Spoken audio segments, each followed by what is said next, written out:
चला सानुमारू आणि ओमाशूच्या मॅड जिनियसची गोष्ट पाहूया. आणि ही एकच कल्पना त्याच्या समोरच्या प्रत्येक आव्हानाची गुरुकिल्ली ठरणार आहे. तर 100 वर्षांनंतर सानुमारू ओमाशूला पोहोचतो आपल्या जुन्या मित्राला भेटायला. पण अवतार म्हणून फिरणं धोक्याचं होतं, त्यामुळे वेश बदलणं गरजेचं होतं. आणि शहराच्या रक्षकांना चकवण्यासाठी सानुमारू एक अगदीच विचित्र ओळख धारण करतो. शहरात पोहोचल्यावर त्याला तिथल्या डिलिव्हरी सिस्टीममध्ये एक अनपेक्षित बदल दिसतो. त्याचा मित्र भूमी, ज्याला तो मॅड जिनियस म्हणतो, त्याने हे केलं होतं. मग काय, ते त्या स्लाइडचा अनुभव घेतात, पण त्याचा शेवट एका मोठ्या गोंधळात होतो.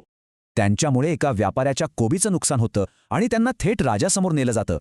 पण ओमाशूचा विचित्र राजा सानुमारूच्या वेषांतराच्या आरपार पाहतो. शिक्षा देण्याऐवजी राजा त्याच्यासमोर 3 धोकादायक आव्हानं ठेवतो.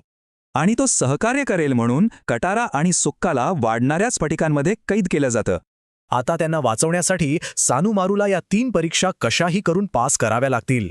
यातल्या एका आव्हानात त्याला राजाचा पाळीव प्राणी फ्लॉप्सीला शोधावं लागतं. पण फ्लॉप्सी कुणाच्याही कल्पनेच्या पलीकडचा असतो. शेवटच्या परीक्षेसाठी सानुमारूला द्वंद्व युद्धासाठी आपला प्रतिस्पर्धी निवडायला सांगितला जातो. आणि सगळ्यात सोपा पर्याय म्हणून सानुमारू त्या वृद्ध राजालाच निवडतो. पण हा त्याचा एक खूप मोठा गैरसमज ठरतो.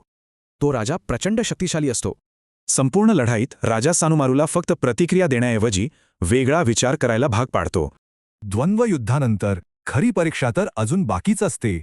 सानुमारू आणि त्याच्या मित्रांच्या सुटकेमध्ये आता फक्त एका प्रश्नाचं अंतर उरलं होतं.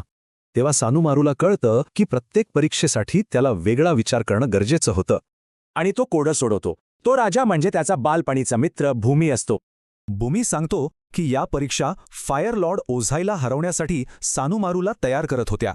म्हणजे मोठ्या आव्हानांना तोंड देण्यासाठी कधीकधी मॅड जिनियससारखा विचार करावा लागतो.